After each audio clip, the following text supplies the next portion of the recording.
네, 우리 지역 주민들의 건강에 대한 궁금증 해결해드리는 우리 가족 건강주치의 시간입니다.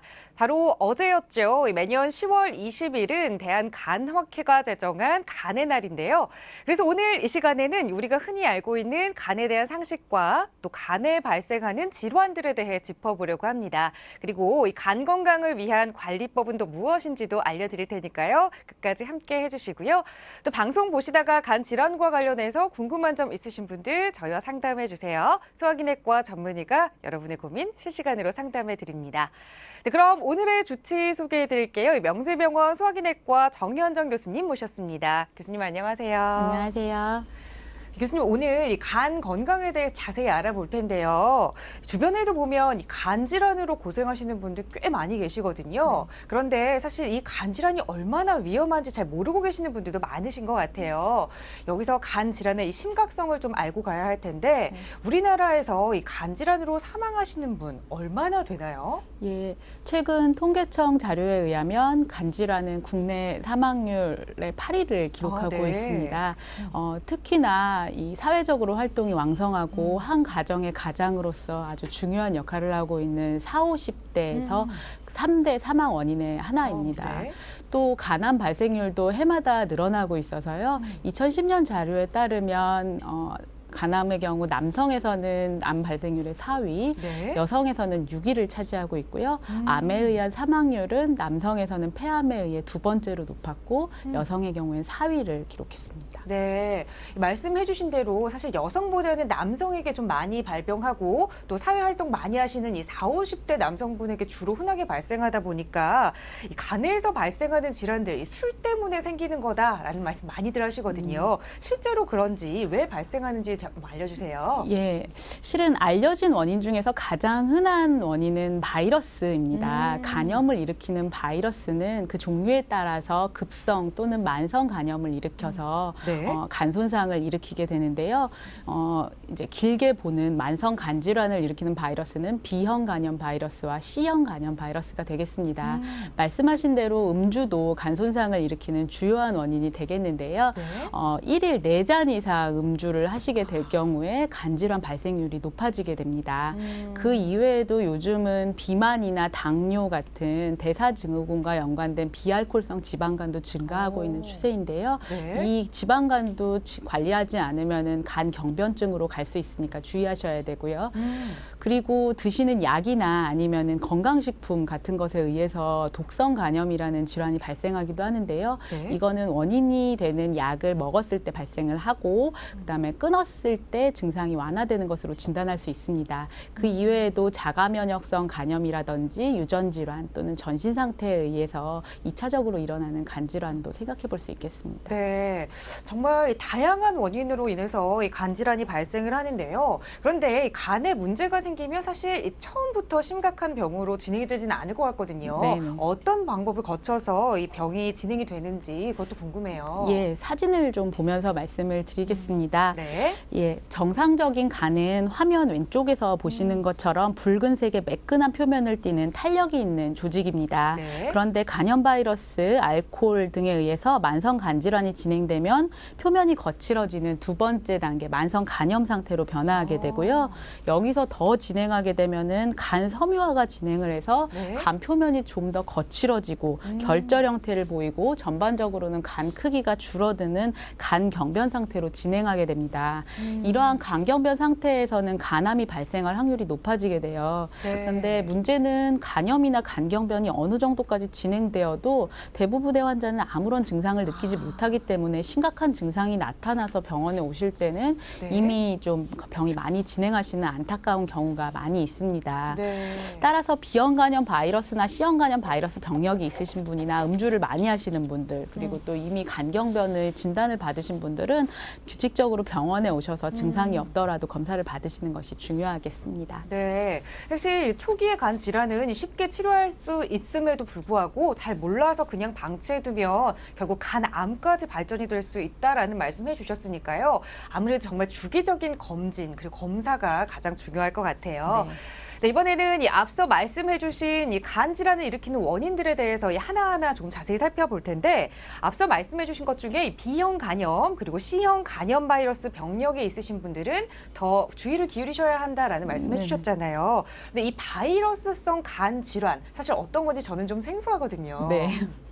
바이러스 간 질환이라는 거는 이제 간염을 일으키는 바이러스를 말하는 건데요. 네. 이거는 이제 외국에서 발견했다 보니까 이름이 알파벳으로 되어 있고 알파벳 A형부터 E형까지 다양하게 있습니다. 네. 그중에서 만성 간 질환을 유발하는 바이러스는 앞서 말씀드린 대로 B형과 C형 간염 바이러스가 되겠고요. 이들 바이러스는 적절한 관리와 치료가 이루어지지 않은 경우에는 간 경변이나 간암을 일으키는 바이러스인데요. B형 간염 바이러스의 경우에는 우리나라는 영아 백신 보급 사업으로 현재는 감염률이 아주 많이 낮아졌지만 네. 여전히 우리나라 전체 인구의 5%를 차지하고 있어서 간 건강 관리에 가장 중요한 바이러스라고 할 수 있겠습니다.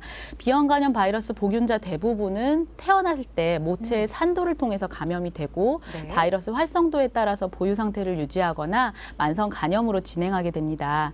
만성 B형 간염 환자의 30 내지 40%가 5년에서 10년 사이에 간 경변증으로 진행하게 되고요.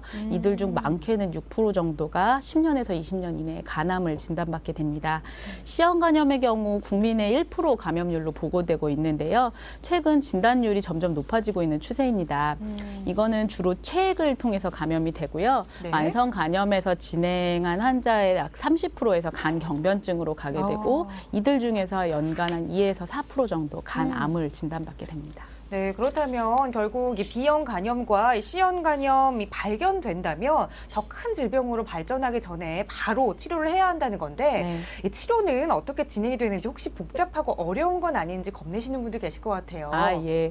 치료는 실은 굉장히 간단합니다. 먹는 네. 약을 하루에 한 번씩 복용하시거나 아니면 주사를 일주일에 한 번 이제 맞으시는 그런 큰 요법으로 나눌 수 있는데요. 네. 먼저 B형 간염을 설명을 드리면 만성 B형 간염을 통해 이제 진단을 받으신 경우에는 검사 수치에 따라서 항바이러스 치료를 하게 됩니다. 네. B형 간염의 경우에는 경구 항바이러스제로 치료하는 방법이 있고 주사제인 인터페론으로 치료하는 방법이 있는데요. 환자 상태나 B형 간염의 활성화 정도에 따라서 치료제를 결정하게 됩니다. 네. 치료제는 바이러스 억제율이 상당히 높은 편이고 병의 질환을 효과적으로 이제 억제하고 있고요. C형 간염의 경우에는 현재 페그 인터페론이라는 주사제와 리바비린이라는 경구약제의 병합 요법이 이제 보편화되어 있는데요. 유전자형에 따라서 60 내지 75%의 지속성 바이러스 반응률을 보이고 있습니다. 네. 외국에는 이미 이제 보세프레비어라든지 다른 C형 간염 신약이 나와 있는데요. 우리나라 같은 경우에도 내년 10월쯤에는 들어올 예정이어서 이런 신약들이 병합 치료가 되게 되면은 이제 완치율은 조금 더 높아질 것으로 기대하고 있습니다. 최근 만성 바이러스 간염의 치료는 예전같이 이렇게 치료가 잘 안 되고 이런 개념보다는 네. 조절이 가능하고 치료도 가능하고 그리고 앞으로 간 경변이라든지 간암으로 진행하는 것을 막는 개념으로 변화하고 있어서요. 적극적으로 치료를 권유하고 있는 추세입니다. 네, 이 치료가 겁난다, 무섭다 하시는 분들은 이 약이나 이 주사제만으로도 이 간단하게 치료가 가능하다고 하니까 반드시 빠른 시일 안에 치료를 받으셔야 할 것 같아요. 네, 지금 여러분께서는 생방송 CNN과 함께하고 계십니다. 오늘은 이 간 질환과 또 간 건강에 대해서 말씀 나눠보고 있는데요.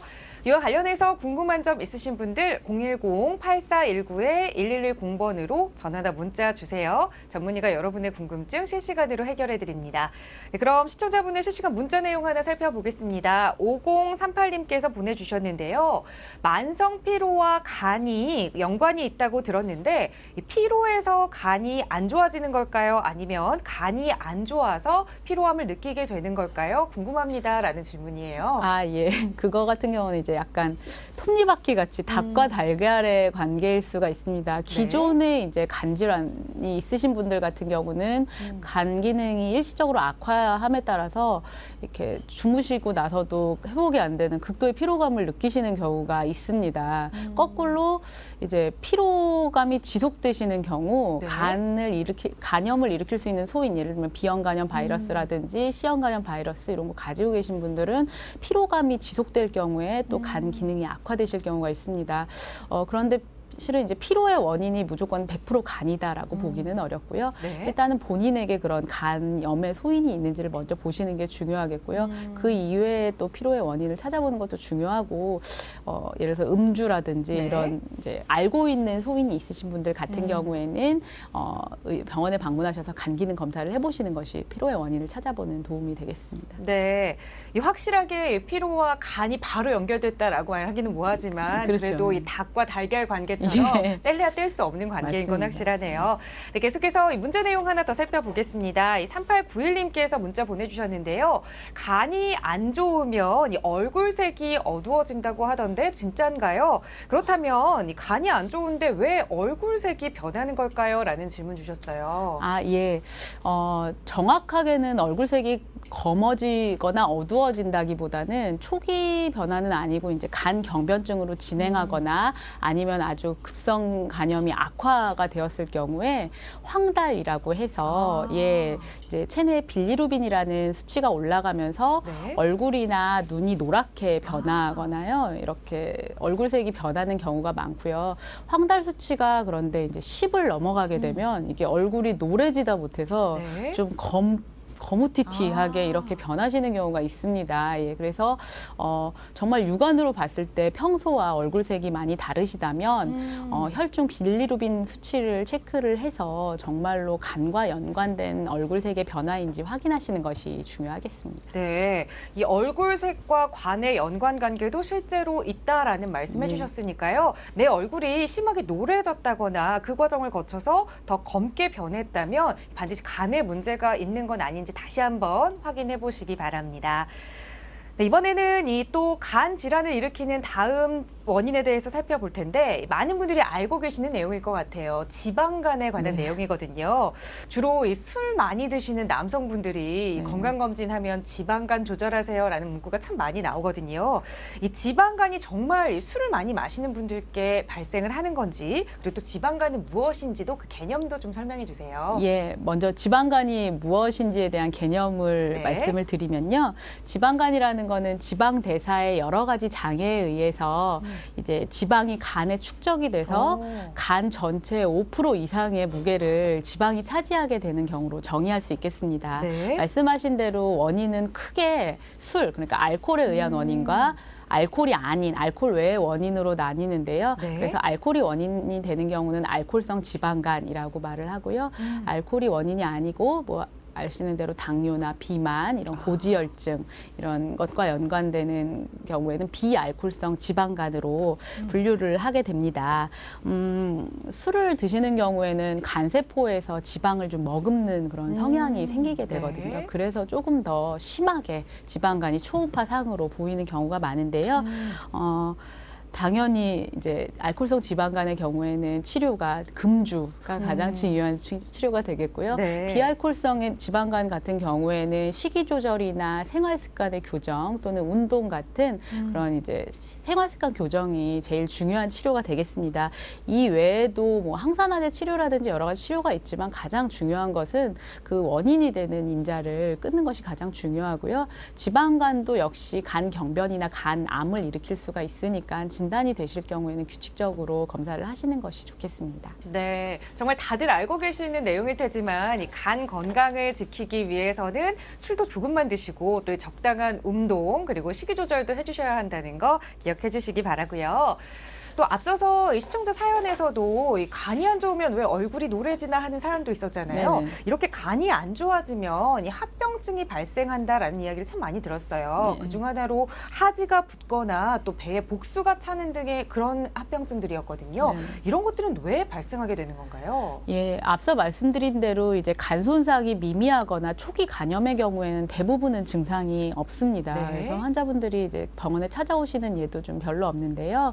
말씀하신 대로 얼굴이나 눈이 노래지거나 아니면은 배가 부풀어 오르는 복수 증상, 그다음에 하지를 이렇게 눌렀을 때 푹푹 들어가는 하지 부종의 증상이 나타나는 경우는 이미 간염을 지나서 간경변증으로 진행했을 때 나타나는 현상일 가능성이 아주 높습니다. 네.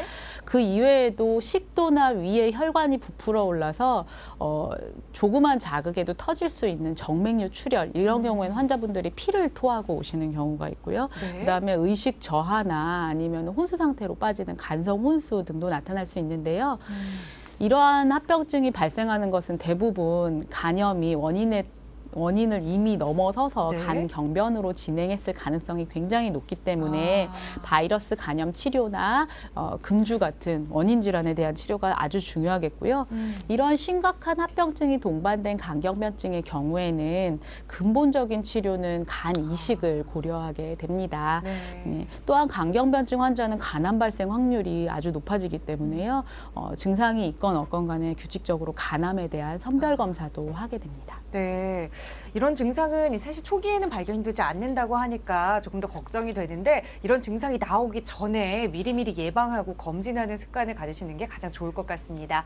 오늘 간 건강에 대해 말씀 나눠보고 있는데요. 이 시청자분께서 주신 실시간 문자 내용 하나 더 살펴보겠습니다. 6039님께서 문자 주셨는데요. 간의 저항력이 떨어지면 간염 주사를 맞습니다. 그런데 이 저항력이 떨어지면 이 감염이 오게 되는 건가요? 라는 질문 주셨어요. 아, 예. 의학적인 지식이 약간 있으신 분이 하신 질문 같은데요.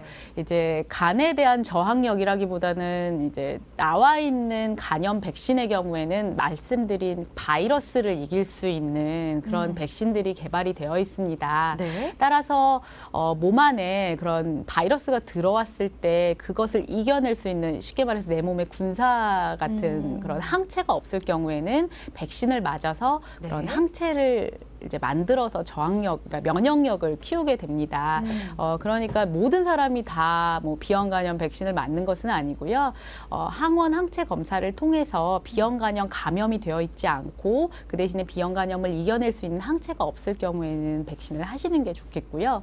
그다음에 C형 간염 같은 경우는 아쉽게도 백신이 개발되어 있지 않습니다. 그러니까 감염을 막는 그런 것이 중요하겠고요. 그다음에 젊은 사람들을 사이에서 가장 많이 이제 돌고 있는 A형 간염 같은 경우는 백신을 통해서 항체를 형성할 수 있는 확률이 95% 정도 되니까 네. 예, 항체 검사를 통해서 만약에 A형 간염 항체가 없으신 분들은 백신을 하시는 것도 좋겠고요. 또 특히나 우리나라의 80년대에서 90년대에 태어난 이제 젊은 친구들 같은 경우에는 네. 대부분 A형 간염은 항체가 없거든요. 그러니까 검사하시지 않고 백신을 하시는 것도 권유하고 있습니다. 네, 이 항체 검사를 먼저 해보시고 없는 분들은 미리 백신을 맞아서 예방을 하시는 것도 좋은 방법이 될 것 같습니다.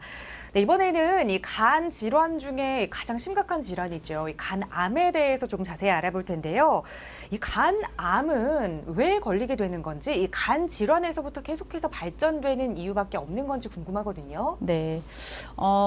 일단은 간암이 발생하는 가장 흔한 원인은 아까 말씀드린 그런 바이러스 질환입니다. 네. 예. 실제로 우리나라 간암 발생의 3분의 2, 즉 67% 정도 해당되는 사람들이 비형 간염 바이러스 때문에 네.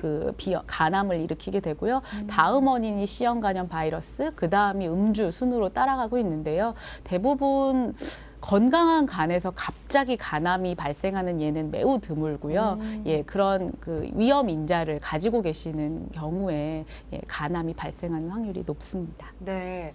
그렇다면 이렇게 간암이 발견이 되면 또 치료는 어떻게 되는지 궁금하고, 또 암이잖아요. 이 치료를 통해 나을 확률은 또 어느 정도나 되는지도 궁금해요. 예, 간암의 치료법은 생각보다 굉장히 다양합니다. 그래서 간암의 병기, 그러니까 1기인지 2기인지 뭐 병기나 아니면 환자의 전신 상태에 따라서 치료법을 결정하게 되는데요.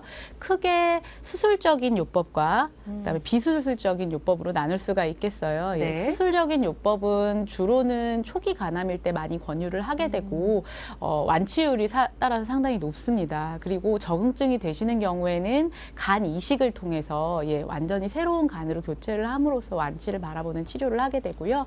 네. 그다음에 병기가 진행이 되었거나 아니면 수술적인 요법이 어려울 경우에 경우에는 고주파 화학 열 치료라든지 아니면 화학 색전술 또는 방사선 치료 같은 국소적 요법을 진행하게 됩니다. 네. 그리고 간암 같은 경우는 항암 치료가 굉장히 이제 잘 안 듣는 암으로 되어 있는데요. 미국 FDA에서 공식적으로 인정된 항암제는 소라페닙이라는 경구 항암제 한 가지가 네. 있습니다. 그래서 적응증이 되시는 분들 같은 경우는 경구 항암제를 이용하기도 합니다. 이렇게 환자의 여러 가지 다양한 상태에 따라서 치료법을 결정하면은 이제 환자의 그 병기, 그러니까 네. 기수에 따라서 실은 생존율이 굉장히 다양한데요. 아주 초기인 1기 같은 경우는 5년 생존율이 약 50% 이상으로 굉장히 네. 예후가 좋은 편이지만 4기, 즉 말기일 경우에는 10% 내외로 그 예후가 5년 생존율이 굉장히 불량합니다. 네.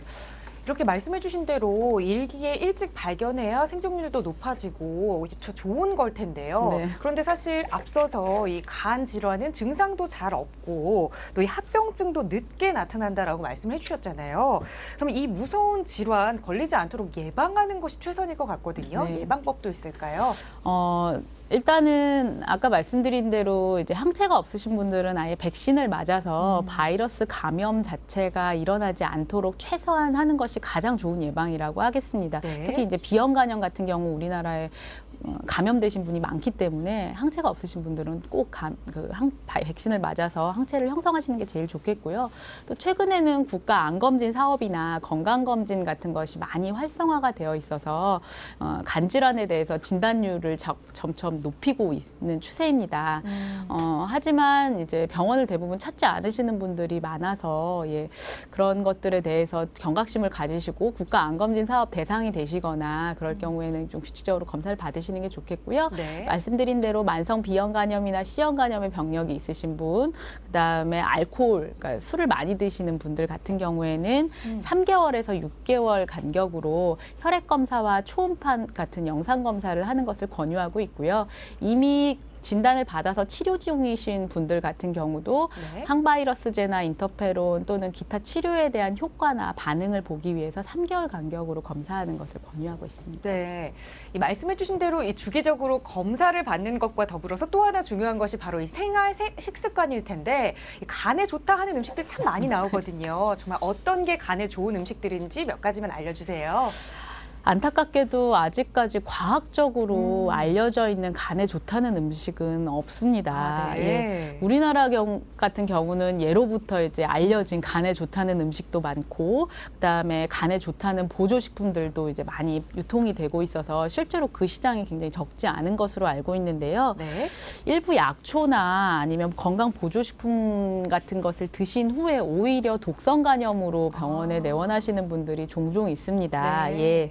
그래서 그런 굳이 간에 좋다는 것을 이렇게 본인 돈을 들여가면서 이렇게 구매하시거나 음용하시는 것은 간 건강에 크게 도움은 되지 않을 것 같고요. 네. 오히려 음주 습관이라든지 아니면은 술 드시는 분들은 이제 술을 드시고 나서 이제 계속 매일매일 드시는 것도 실은 좋지가 않거든요. 그러니까 금주가 제일 중요하고요. 네. 그다음에 좀 도움이 된다면은 식물성 식품을 좀 단백질로 섭취를 하신다든지 아니면 기름기가 적은 음식들을 섭취하시고 운동을 간간히 하시는 것이 오히려 간 건강에는 도움이 되겠습니다. 네. 오늘 오후에 이 술 약속 잡으셨던 분들은 교수님 말씀 듣고 뜨끔하셨을 것 같아요. 교수님 오늘 좋은 정보 잘 들었습니다. 예, 감사합니다.